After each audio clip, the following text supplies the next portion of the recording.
Hello, नमस्ते, राधे कृष्णा, हर हर शंभू, जय हो शिव शक्ति। तो आपके लिए एक और रीडिंग लेके आई हूँ जिसमें टॉपिक रहेगा आज का, आपके पड़ोसी आपको आप समझ गए हैं कि आप तो क्या समझ गए हैं, आपको आपके बारे में क्या समझ रहे हैं, क्या सोच रहे हैं, सब कुछ जानेंगे टैरो कार्ड के माध्यम से। ये जनरल रीडिंग है, मेल फीमेल सभी के लिए समान है। ये मुझे इसलिए बोलना पड़ता है, कुछ लोग नए आते हैं उनके लिए। तो चलते हैं रीडिंग पे। बाकी दिए हुए नंबर पे आप संपर्क कर सकते हैं पर्सनल रीडिंग के लिए। पर्सनल रीडिंग फ्री नहीं होती है, व्हाट्सएप नंबर है, डीपी पर सारे चार्ज दिए हैं। जो भी रीडिंग आपको चाहिए बुक करा सकते हैं। तो अगर मैं बात करूं आपकी, तो आपने अपने आप को काफ़ी हद तक संभाला है, काफ़ी चीज़ों में आप इन्वॉल्व हैं अभी इस टाइम। अपने अपने करियर के बारे में सोच रहे हैं, आगे बढ़ने की सोच रहे हैं, कुछ ऐसा करने की सोच रहे हैं जिससे कि आप आर्थिक रूप से मजबूत हो सकें, मानसिक रूप से आप हील होना चाहते हैं। परेशान हुए होंगे आप शायद, तो आपने हो सकता है टैरो रीडिंग ली हो, या आपने कुछ ऐसा मोटिवेशनल या कुछ ऐसा सुना हो आपने, या हो सकता है आपने टैरो की रीडिंग ही सुनी है जिससे कि आप बहुत हील हो रहे हैं अंदर से कहीं ना कहीं। जो एक कहते हैं ना पक जाना, इंसान पक जाता है। जीवन की कई ऐसे मुद्दे होते हैं जिनको ना तो हम कह सकते हैं किसी से, और ना ही हम उसको अपने अंदर ही समेट के रख पाते हैं। फिर क्या होता है, एक घुटन, एक घबराहट। उस दौर से जब आप गुजरे हैं तो आपने बहुत कुछ ऐसी कोशिश की है जिससे कि आप बाहर निकल सकें इन सारी चीज़ों से, यानी कि एंजाइटी, डिप्रेशन से आप दूर रह सकें। क्योंकि आपके जीवन की देखो बहुत सारी परेशानियां ऐसी हैं जिनको लोगों ने भी देखा है, लोगों ने भी समझा है। कुछ सार्वजनिक हैं, कुछ आपके अंदर अंदरूनी परेशानियां हैं। लेकिन परेशान तो आप हैं किसी बात को लेके। हालांकि आपने अपने आप को समेट लिया है, अपने काम पर, अपने करियर पर ध्यान दे रहे हैं। लेकिन कहते हैं ना कि सोच को कौन नियंत्रित कर पाता है। कई लोग आप सलाह देने के लिए तो कोई भी दे दे, मैं भी टैरो रीडिंग करती हूँ, मैं भी कहती हूँ कि भाई सोचो मत, पॉजिटिव सोचो, पॉजिटिव सोचो। लेकिन जिसके जीवन में जो बवंडर चल रहा होता है, वो लाख कोशिश करने के बावजूद भी वो पॉजिटिव सोच ही नहीं पाता है। एक तो वो भरोसा नहीं कर पाता, दूसरा हर एक व्यक्ति ने उसको ठग लिया होता है, छल लिया होता है। तो वो सोच में पड़ जाता है कि आखिर अब मैं करूं तो करूं क्या, किसके ऊपर यकीन करूं, जब मेरे अपनों ने ही मुझे छला है। तो पड़ोसी तो बड़ी ही दूर की बात हो गई, जब आपके घर परिवार में ही लोगों ने आपको समझने की कोशिश नहीं की, आपके भाव, आपके मन की पीड़ा को किसी ने सुनने की कोशिश नहीं की, है ना। आप, लेकिन मैं फिर भी कहूँगी, मैं तो कहूँगी आपसे, और ये आपको अमल भी करना चाहिए।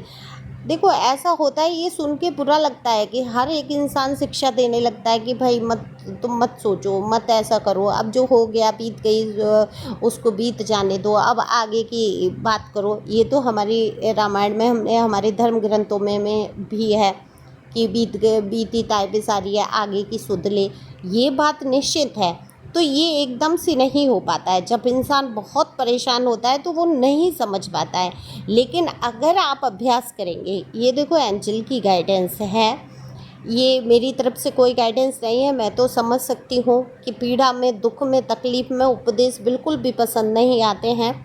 लेकिन ईश्वर आपसे कहना चाहते हैं, एंजल आपसे कहना चाहते हैं, जो दर्द आपने भुगत लिया, अगर उसी को आप बार बार सोचेंगे, बार बार याद करेंगे, तब फिर क्या होगा, आप उतने ही दुख से हमेशा गुजरते रहेंगे। तो धीरे धीरे उस दर्द को, उस दुख से बाहर आइए, अभ्यास में लाइए निरंतर। जैसे ही पुरानी बातें हावी होने लगे तो नाम जप करो ईश्वर का, उल्टी गिनती करो। आपको नहीं समझ आ रहा, नाम नहीं समझ आ रहा है, ईश्वर का नाम ही नहीं जपना आप चाहते, या जो भी आप ईश्वर को मानते हैं, अगर मानते हैं, मुझे तो यहाँ आप आध्यात्मिक लग रहे हैं, यानी कि ईश्वर को आप मानते हैं, तो सबसे अच्छा उपाय यही होता है कि आप नाम जप में लग जाओ। जब भी पुरानी यादें, तकलीफ़ें आपको घेरने लगें तो आप नाम जप में लगो, उसको झटको मत, उसको ये ज़बरदस्ती मत करो कि ये मुझे याद ना आए।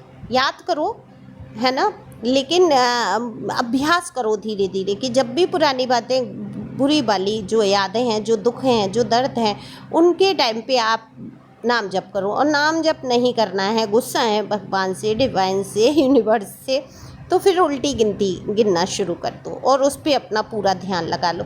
धीरे धीरे ये आपके अभ्यास में आ जाएगा और आप पॉजिटिव सोच में आ जाएंगे कि मेरे ईश्वर मेरे साथ हैं और वो निश्चित तौर पे मेरा भला ही करेंगे।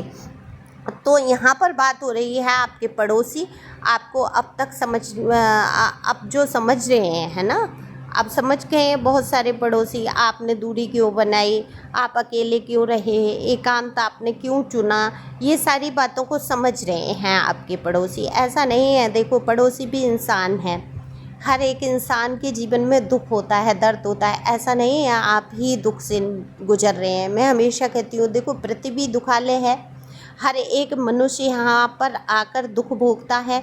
जब दुख भोगता है, कई रिश्तों से उसको धोखे मिलते हैं, तभी तो वो मुक्ति का मार्ग चुनता है। और असली जो हमारा उद्देश्य है वो आत्मा को परमात्मा में विलीन करना है, क्योंकि हम अलग हुए हैं उनसे, एक टूटे हुए तारे की तरह हो गए हैं, अपने ईश्वर से जुदा हो गए हैं। तो हमारा ये प्यार, ये बेचैनी जो हम दूसरों के लिए रखते हैं, ये हमें ईश्वर के लिए रखना चाहिए। पर करते क्या हैं हम, अरे हमारी पर्सन नहीं सुन रही है, हमारी पर्सनी नहीं सुन रही है, अरे इस व्यक्ति ने मुझे धोखा दिया, अब मैं प्यार कभी कर ही नहीं पाऊँगा या कर ही नहीं पाऊँगी, अब मुझे कौन प्यार करेगा, मैं कैसे जीऊँगी। तो ईश्वर से बढ़ के तो दुनिया में, संसार में आपसे कोई प्यार कर ही नहीं सकता।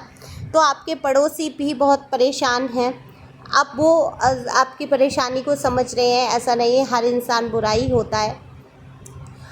अब देखो आपके पड़ोसी अभी जो समझ रहे हैं वो ये समझ रहे हैं कि अब आपको बिल्कुल कोई हिला नहीं सकता। जिस कंडीशन पे आप हैं उस पे जाके अब आपको भावात्मक तौर पे कोई नहीं डगमगा सकता, है ना। भावनाओं से उठकर आप प्रैक्टिकल हो गए हैं। कैसे था, जीना नहीं मुझे तेरे बिना से अब कहाँ आ गए हैं, कहाँ आ गए हैं, ये भूल गए हैं कि कभी रोए थे आप उस इंसान के लिए कि जीना नहीं, अब क्या छोड़ आए वो गलियाँ। आप इस कंडीशन में आ गए हैं। तो छोड़ आए वो गलियाँ वाली कंडीशन में आते आते आपने जो भुगता, जो दर्द, जो तकलीफ़, उसकी मजबूती आप में आपके पड़ोसी देख पा रहे हैं। तो आपके पड़ोसी आप समझ गए हैं कि आपके जीवन के दुख और दर्द, और दूसरा ये समझ गए हैं कि आप पर प्रभाव नहीं होगा, चाहे वो गॉसिप करें, चाहे आपको बदनाम करने की कोशिश करें, चाहे अब आपके लिए कुछ भी करें। आप तो अब एक अडिग हो गए हो, एक निर्णय आपने ले लिया है कि अब मैं ऐसा हो गया हूँ प्रैक्टिकल, या मैं हो गई हूँ प्रैक्टिकल, अब मुझे इन बातों का फ़र्क नहीं पड़ता। अच्छा, बातों का फ़र्क कब पड़ता है, जब हम बहुत ज़्यादा इमोशनल होते हैं, जब हम बहुत सीधे सच्चे रास्ते पे चल रहे होते हैं और फिर भी लोग हमारे ऊपर इल्ज़ाम लगा रहे होते हैं, तो बहुत दर्द होता है, बहुत तकलीफ़ होती है। ऐसा नहीं है आपने रास्ता छोड़ दिया है, अच्छा रास्ता आज भी आपने अपना के रखा है, और यही आपकी क्वालिटी है, यही आपकी महानता है, यही आपकी अच्छाई हो। और इसी बात से ईश्वर आपके साथ हैं और खुश हैं कि आपने तमाम विपत्तियों में फंस के भी आपने कभी गलत रास्ता नहीं चुना, किसी इंसान को दुख नहीं दिया, आपने किसी को तकलीफ़ नहीं दी। तो अब बताओ, ऐसे इंसान को अगर दर्द में डाला है ईश्वर ने, अगर ईश्वर की ही ये लग रहा है आपको कि ईश्वर ने डाला है, तो ये सोचो क्यों डाला है ना। कुछ तो आंखें खोलने वाले होंगे ईश्वर, कुछ तो आपको बताने वाले होंगे ईश्वर, तभी तो आपकी आंखें खुली होंगी, तभी तो आपने जाना होगा कि लोग दुनिया में कितने विचित्र हैं, है ना। भांति भांति के लोग, तो तरह तरह की लोग, तरह तरह की मानसिकता।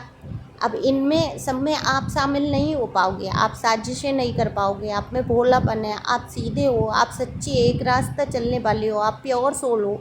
आपका दिल जो है छोटी छोटी बातों पे दुखा है ना, दर्द से आप गुजरे हो, लेकिन अब आपने ख़ुद को मजबूत कर लिया है। तो अब आपके पड़ोसी आपको क्या समझेंगे, आपको मजबूत समझ रहे हैं आपके पड़ोसी थोड़ा सा अहंकारी आपको समझ रहे थे कि आप अहंकार में आ गए हैं, आप दूरी बना ली है, आप ये ऐसे। तो अब आप पड़ोसी ये सोच रहे हैं कि अब चाहे हम इसको अहंकारी कह दें, चाहे इसको हम उल्टा सीधा कह दें, चाहे हम इसको कुछ भी बोलते रहें, अब इसको कोई फ़र्क नहीं पड़ता है। तो अब आप तो हो गए हैं स्ट्रॉन्ग, ये बात उनके दिमाग में अच्छी तरीके से बैठ गई है और वो समझ भी गए हैं। तो अब आपके लिए वो उतनी बातें करना नहीं चाहते, यानी कि फिजूल की बातें नहीं करना चाहते। आपके दर्द को भी समझ रहे हैं, आपकी तकलीफ़ों को हो सकता है किसी तरीके से पता चला है। तो हो सकता है ये आपके कोई परिचित, कोई अच्छे व्यवहार या संबंध वाले पड़ोसी की एनर्जी हो, जिनको पता है कि उनके भी जीवन में बहुत कुछ तकलीफ़ें रही, उन्होंने भी बहुत कष्ट उठाए, तो वो आपके कष्ट को समझते हुए नज़र आ रहे हैं। लेकिन जो आपने अपने अंदर जो परिवर्तन किया है ना, जो एकदम से आप खुद को एकदम मजबूत बना के चल रहे हैं, तो उनको पता है कि अब आपको कोई हिला नहीं सकता। अब आप छोड़ आए वो गलियाँ हो गए हैं, अब आप जीना नहीं तेरे बिना वाली एनर्जी से बाहर आ चुके हैं। तो अब आप रोएंगे धोएंगे नहीं, आप परेशान नहीं होंगे। कई चिंताएं जो मुझे दिखी, इसीलिए इतनी गाइडेंस मैंने शुरुआत में ही आपको दे दी। तो वो चिंताओं को आप धीरे धीरे अपने से दूर करिए, निश्चित तौर पे वो चिंताएं आपसे दूर होंगी। बैकग्राउंड में जो आवाज़ आ रही है उसके लिए मुझे क्षमा कर दें, क्योंकि गर्मी बहुत है, कूलर के बिना चलेगा नहीं, एसी आपकी दीदी लगा नहीं पा रही हैं। तो thank you for watching my channel, thank you Anjal, thank you god, thank you प्यारे व्यूवर्स। और हाँ, इंस्टा ज्वाइन कर लो, नया इंस्टा मैंने बनाया है, उसको ज्वाइन कर लेना, लिंक दे दूँगी डिस्क्रिप्सन में। Thank you.